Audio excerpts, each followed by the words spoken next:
일부 나와 연결하기. 1장 우리는 왜 불안한가? 우리는 살아가면서 인생의 수많은 문제와 마주합니다. 때로는 문제를 쉽게 해결하기도 하지만 감당하기 버거워서 힘들고 괴로운 순간도 많습니다. 어떻게 보면 우리 삶은 꼬리에 꼬리를 물고 밀려드는 문제들에 대처하면서 끊임없이 해결 능력을 배양하는 연습장이라고 할 수 있습니다. 지능지수가 높다고 인생의 문제를 잘 해결하는 것은 아닙니다. 자신의 삶에 책임감을 갖고 스스로 문제를 진단하고 풀어나가는 경험을 쌓는 것이 중요합니다. 먹고 씻고 정리정돈하는 생활 습관에서부터 가족관계, 교우관계, 학습 능력에 이르기까지 자신과 연관된 일들을 스스로 관리하는 연습을 많이 한 사람이 인생의 문제도 잘 풀어갈 수 있습니다. 하지만 그런 연습이 부족한 사람은 자신의 인생 문제들을 관리하지 못해 실패하는 경험을 반복하고 그것은 다시 자신감과 자존감 하락으로 이어집니다. 문제를 대하는 태도와 문제를 해결하는 감각은 삶의 향방을 가를 만큼 중대한 능력입니다. 문제 해결력을 기르는 것은 곧 삶의 질을 높이는 지름길이라고 할 수 있습니다. 우리는 살면서 수많은 문제를 겪습니다. 그 중에서도 가장 대표적인 것을 꼽으라면 건강, 성, 돈, 명예, 죽음이 아닐까 합니다. 여러분은 지금 이 5가지 중에 어떤 문제를 가장 심각하게 느끼고 있습니까? 몸이 아픈 사람은 건강이 가장 고민일 것이고 애정관계에 있는 사람은 연인이나 배우자 문제로 고심하는 경우가 많을 겁니다. 경제적으로 압박을 받는 사람은 돈 문제로 힘겨울 것이고 사회적 지위나 주변 사람들의 평판에 민감한 사람은 그 문제에 연연해 고민이 끊이지 않겠지요. 심각한 질환을 앓거나 노년에 접어든 이에게는 죽음의 문제가 압도적일 것입니다. 여러분은 지금 무엇이 가장 큰 고민입니까? 무엇이 자신을 힘들게 하고 신경 쓰이게 하나요? 무엇 때문에 마음이 답답하고 불편한가요? 마음을 가장 불편하게 하는 것이 자신이 해결해야 하는 문제입니다. 그 문제에 걸려 있기 때문에 자유롭지 못하기 때문에 계속 신경이 쓰이고 불편합니다. 건강, 성, 돈, 명예, 죽음 외에도 우리를 힘들게 하는 고민거리들은 정말 많습니다. 그 중 하나가 인간관계이지요. 사랑하는 가족이나 연인, 친한 친구, 매일 대하는 직장 동료와의 관계에서 생기는 문제는 다른 종류의 문제들보다 우리를 감정적으로 매우 힘들게 합니다. 믿고 지지하는 관계에서 문제가 생기면 나라는 존재 자체가 흔들리는 혼란을 겪게 되죠. 일에 대한 고민도 큽니다. 이는 돈, 명예의 문제와 관련되어 있습니다.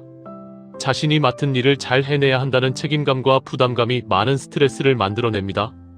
사람들은 직업으로서의 일을 통해 자기 가치를 결정합니다. 자신보다 성공한 사람과 비교하면서 자신의 부족한 부분을 탓하기도 하죠. 요즘에는 외모도 많은 이들을 힘들게 하는 고민거리입니다.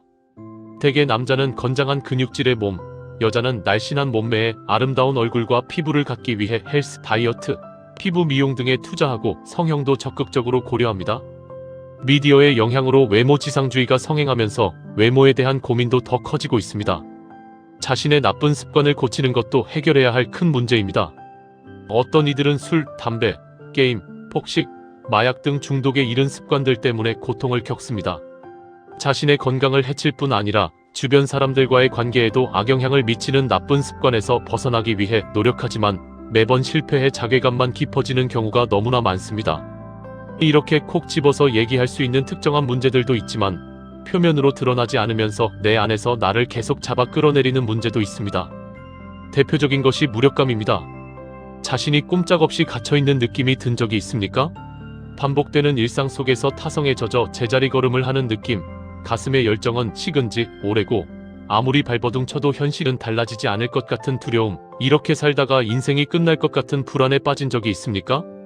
우리가 여러가지 삶의 문제들에 대해 고민하는 이유는 현재의 나보다 더 나아지고 더 행복해지고 싶기 때문입니다. 우리는 그러한 삶을 꿈꾸며 도전합니다. 일을 잘 해내기 위해 밤낮 없이 노력하고 사랑하는 사람에게 마음을 쏟아붓습니다. 그러나 시간이 지나면서 실패하고 실현하는 경험을 반복하다 보면 점차 자신감을 잃고 좌절하고 원망하고 두려워하게 됩니다. 그래서 더는 희망하지 않고 도전도 포기합니다. 난 여기까지야 라고 자기 자신을 스스로 한계 짓고 그 안에 자신을 유폐시켜버립니다. 그런데도 자신이 다른 사람들에게 소외되고 거부당했다고 생각합니다. 경계를 만들고 단절을 선택한 것은 자기 자신임에도 상황에 대한 책임을 다른 사람에게 돌립니다. 자신을 안전지대에 가둔 사람의 가장 큰 문제는 자기 자신까지 멀리하게 된다는 것입니다. 자신을 사랑하지 못하고 비하하고 학대합니다. 겉으로는 별 문제 없이 지내는 것처럼 보여도 내부의식에서는 너는 멍청이야. 내가 뭘 할 수 있겠어?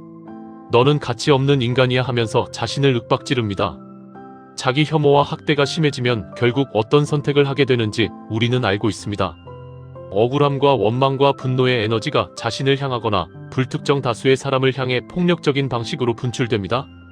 우리가 진정으로 두려워해야 할 것은 다른 사람들이 나를 소외시키는 것이 아니라 내가 나를 소외시키는 것입니다. 내가 나와 단절되는 현상은 개인의 문제를 넘어 사회 전반에 영향을 미치는 문제로 확산됩니다. 이 시대를 살아가는 우리가 겪고 있는 가장 심각한 정신적 위기가 바로 이것이라고 봅니다. 나는 이 문제를 풀 해법의 하나로 우리나라 고유의 심신수련법과 현대 뇌과학을 접목한 브레인 명상을 제시합니다. 브레인 명상은 뇌의 심부에 위치한 송거체라는 부위에 주목합니다. 솔방울 모양의 내분비선인 송거체는 뇌의 심부에 위치한 송거체라는 부위에 주목합니다. 솔방울 모양의 내분비선인 송거체는 뇌의 중심부에서 약간 아래쪽에 있습니다. 호흡, 맥박, 혈압 등 주요한 생명 기능을 담당하는 뇌간의 상단부 뒤쪽이기도 합니다. 다양한 영적 전통에서 송거체는 세상을 꿰뚫어보는 지혜와 고양된 정신, 궁극적인 삶을 상징하고 일명 제3의 눈으로도 알려져 있습니다. 브레인 명상을 하는 구체적인 방법을 배우기에 앞서 먼저 이 명상이 우리 삶에 왜 필요한지 그 이유를 충분히 이해할 수 있기를 바랍니다. 그러한 이해를 바탕으로 브레인 명상이 좋다고 하니까 한번 해볼까? 하는 단순한 호기심이 아니라 지금 내게 필요한 것이 이것이구나. 이 일을 통해 나도 변화하고 싶다고 하는 의지와 희망을 품고 브레인 명상을 시작해보기를 권합니다. 한문화학원 일지 이승헌 이사장의 저서 커넥트 중에서